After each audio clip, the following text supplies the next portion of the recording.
Hello बच्चों, welcome to my channel. मैं मीनाक्षी झा आ गई फिर से आपके लिए आपका अपना केमिस्ट्री का क्लास लेके। तो बच्चों, हम लोग पढ़ क्या रहे हैं? हम लोग पढ़ रहे हैं नोमेनक्लेचर फॉर नीट का प्रिपरेशन करवाने के लिए, ठीक है। जिसमें अभी हम लोग आज से हम लोग पढ़ेंगे किसी मॉलिक्यूल में फंक्शनल ग्रुप का कैसे यूज करते हैं। तो चलो स्टार्ट करें। मैंने पहले ही नोट करके लिख के रख दिया है, आप लोग इसका स्क्रीनशॉट ले लीजिए, नहीं तो नोट आउट कर लीजिए, ठीक है। पहला रूल क्या है, कुछ सम इम्पोर्टेंट पॉइंट्स। ठीक, पहला क्या है, the functional group present in the molecule is identified, कैसे पहचाना जाता है, विच determine the choice of appropriate suffix. Suffix से पहचाना जाएगा, उसको सफिक्स लगाया जाएगा। किसी में कोई फंक्शनल ग्रुप रहता है तो उसके सफिक्स से पहचाना जाएगा कि यहाँ पे कौन सा फंक्शनल ग्रुप है। इसके लिए मैं इसके बाद आपको एक चार्ट बना के दूंगी, इसको याद करना मस्ट है। जो अगर कोई फंक्शनल ग्रुप किसी मॉलिक्यूल में लगा है तो उसका यूज एज अ सफिक्स क्या करेंगे और एज ए प्रीफिक्स क्या करेंगे। आगे बात समझ में? तो पहला है क्या, कोई फंक्शनल ग्रुप अगर किसी मॉलिक्यूल में है तो उसको आइडेंटिफाई कैसे करेंगे, उसमें उसके द्वारा उस मॉलिक्यूल में जो सफिक्स यूज किया जाएगा उसके द्वारा आइडेंटिफाई किया जाएगा उसको। आगे बात समझ में? दूसरा पॉइंट क्या है, if the functional group attach to the parent chain as a branch it will number so that it get the lowest number. क्या, अगर एक फंक्शनल ग्रुप जुड़ा हुआ है पेरेंट चेन में, ठीक है, तो उसको हम सफिक्स की तरह यूज कर लेंगे। बट अगर एज ए ब्रांच जुड़ा हुआ है, ब्रांच के रूप में जुड़ा हुआ है फंक्शनल ग्रुप, ठीक, मेन पेरेंट चेन में जुड़ा हुआ है तो सफिक्स यूज कर लेंगे।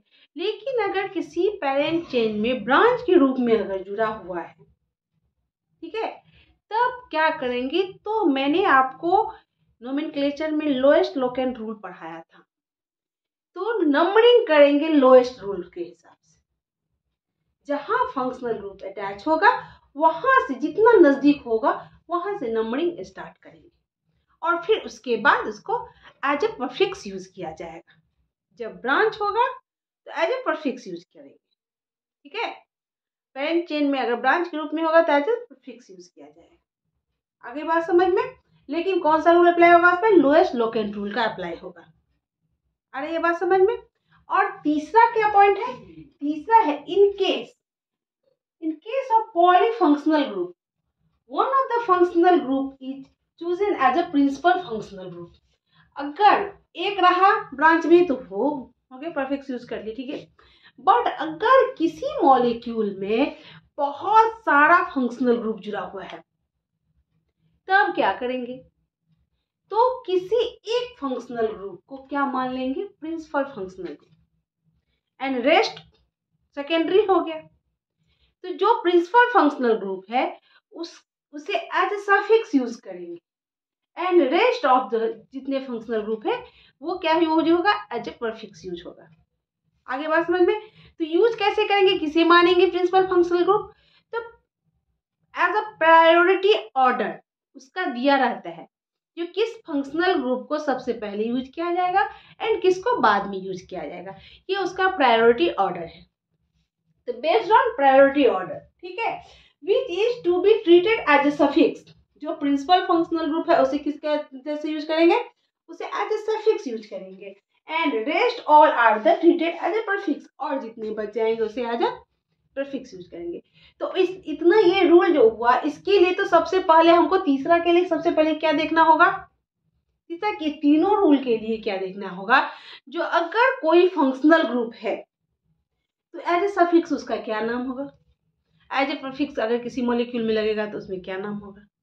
इसके लिए मैंने एक चार्ट बनाया है, वो चार्ट मैं आप लोगों को दे रही हूँ, ठीक है, लिख के बताऊंगी। और आप लोग क्या कीजिएगा, उसको या तो स्क्रीनशॉट कर लीजिएगा या नोट आउट कर लीजिएगा। और सबसे मेन बात है, उसे याद करना जरूरी है।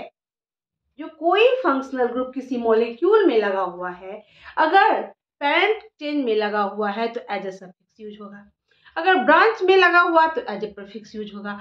और यहाँ बहुत सारा पॉलीफंक्शनल ग्रुप अगर है तो एक प्रिंसिपल फंक्शनल ग्रुप की तरह यूज होगा जिसका यूज एज ए सफिक्स करेंगे, और रेस्ट ऑफ जितने होंगे फंक्शनल ग्रुप वो क्या कैसा यूज होगा, एज ए प्रीफिक्स यूज होगा। इसके लिए तो हमें पता चलना चाहिए ना, जो फंक्शन कोई भी फंक्शनल ग्रुप, कितने तरह के फंक्शनल ग्रुप हैं और उनका प्रीफिक्स में कैसा नाम होगा, सफिक्स में कैसा नाम होगा, ठीक। और उसके बाद हम लोग कहाँ जाएंगे, उसके बाद हम लोग देखेंगे प्रायोरिटी ऑर्डर, कौन से फंक्शनल ग्रुप पहले आता है और किसका पहला बाद में आएगा ना। किसे हम प्रिंसिपल फंक्शन, अगर बहुत सारे फंक्शनल ग्रुप हैं तो किसे हम लोग प्रिंसिपल फंक्शनल ग्रुप समझेंगे और किसे सेकेंडरी, ठीक है। तो चलिए स्टार्ट करें। चलिए यहाँ मैंने चार्ट बना दिया है, आप लोग इसको क्या कीजिएगा, स्क्रीनशॉट ले लीजिएगा, ठीक है। तो क्या है, पहला क्या है यहाँ फंक्शनल ग्रुप, ठीक। Functional group, formula, prefix and suffix, ये फंक्शनल ग्रुप का नेम हुआ। जैसे एसिड हैलाइड, ठीक है। एसिड हैलाइड का तो फॉर्मूला क्या होगा, COX, एक्स को क्या कहते हैं, हैलोजन, हैलाइड के रूप में यूज होता है। हैलोजन यानी पीरियोडिक टेबल के ग्रुप 9 का जितना होता है वो क्या कहलाता है, मेंबर, वो कहलाता है halogen. Chlorine, fluorine, bromine, iodine, आगे बस समझ में। तो ये हैलोजन को एक्स से डिनोट करते हैं। तो ये COX कर दिया, C डबल बॉन्ड OX, ये क्या हो गया, एसिड हैलाइड। अगर ये ब्रांच में रहा, किसी मॉलिक्यूल में आज ब्रांच रहा, तो जब प्रीफिक्स के तरह इसका यूज किया जाएगा तो इसे क्या बोलेंगे, हैलोकार्बोनाइल लिखा जाएगा। लेकिन जब सफिक्स की तरह यूज होगा तो फिर दो टर्म है। अगर इस फॉर्मूला को जो कार्बन है उसको, अगर इस फॉर्मूला का जो कार्बन है, अगर इस कार्बन को पैरेंट चेन में काउंट कर लिया जाए, क्या किया जाएगा, पैरेंट चेन में काउंट कर लिया जाएगा, तब ये कहलाएगा, क्या सफिक्स में क्या यूज होगा, ऑयल हैलाइड के रूप में यूज होगा। बट अगर इसके कार्बन को काउंट नहीं किया जाएगा पैरेंट चेन में, तब ये पूरा कार्बोनाइल हैलाइड लिखाएगा एज ए सफिक्स। आगे बात समझ में। जब उसके कार्बन को पैरेंट चेन में काउंट कर लिया जाएगा एज ए पैरेंट चेन, जैसे नंबरिंग में 1 2 3 4 5 में, तो वो क्या कहलाएगा, तब जो लिखेंगे तब सफिक्स में यूज किया जाएगा ऑयल हैलाइड। बट जब इसके कार्बन को हम जो है सो एज ए पैरेंट चेन में काउंट नहीं करेंगे, तब इसको पूरा पूरी क्या लिखाएगा, कार्बोनाइल हैलाइड। आगे बात समझ में। दूसरा एल्कोहल, एल्कोहल का क्या होता है, OH, मिथाइल में लग गया CH3OH तो मिथेनॉल, C2H5OH इथेनॉल, ऐसे ही होता है, ठीक है, और लग जाता है तो। लेकिन जब ये क्या होगा, पॉलीफंक्शनल ग्रुप रहेगा और जब ये ब्रांच में रहेगा और एज ए सफिक्स यूज होगा, तो इसे क्या कहेंगे, जब इसे कहेंगे हाइड्रोक्सी। प्रीफिक्स की तरह यूज होगा तो क्या लिखाएगा, हाइड्रोक्सी, एंड सफिक्स की तरह यूज होगा तो क्या लिखाएगा, ol, methanol, methanol, ethanol, propanol, तो इसका क्या हो जाएगा, suffix, as a suffix use होगा क्या, ऑल लिखाएगा, ठीक। तीसरा क्या है, एल्डिहाइड। एल्डिहाइड का क्या होता है, ये कार्बोनाइल ग्रुप है, कार्बोनाइल ग्रुप ये टोटल है, ठीक है। तो क्या जब इसमें H लगा, C डबल बॉन्ड और H है, तो जब प्रीफिक्स की तरह यूज होगा तो इसे या तो फॉर्माइल लिखेंगे या ऑक्सो लिखेंगे, क्या होगा, या तो फॉर्माइल या ऑक्सो। एंड जब सफिक्स में फिर वही टर्म एंड कंडीशन अप्लाई होगा, क्या, जब इसके कार्बन को मेन पैरेंट चेन के यानी वर्ड रूट में काउंट किया जाएगा तो लिखाएगा, प्रीफिक्स का यूज होगा अल, फॉर्मल, मिथेनॉल, प्रोपेनॉल। बट जब इसके कार्बन को काउंट नहीं किया जाएगा, तब ये पूरा पूरी कार्बोल्डिहाइड लिखाएगा एज ए सफिक्स, क्या लिखाएगा, कार्बोल्डिहाइड। आगे बात समझ में। अब ये देखिए, इसके बाद आगे amide, amide carbonyl group plus इसमें एमाइन लगा हुआ अटैच। अगर इसे एज ए प्रीफिक्स यूज होता नहीं है, सफिक्स की तरह ही होता है, अगर यूज होगा तो उसे क्या लिखेंगे, कार्बोमॉइल। बट दो फिर वही टर्म एंड कंडीशन यहाँ भी हो गया, अगर यहाँ पे कार्बन काउंट नहीं होगा तो कार्बोजमाइड लिखा है इसका।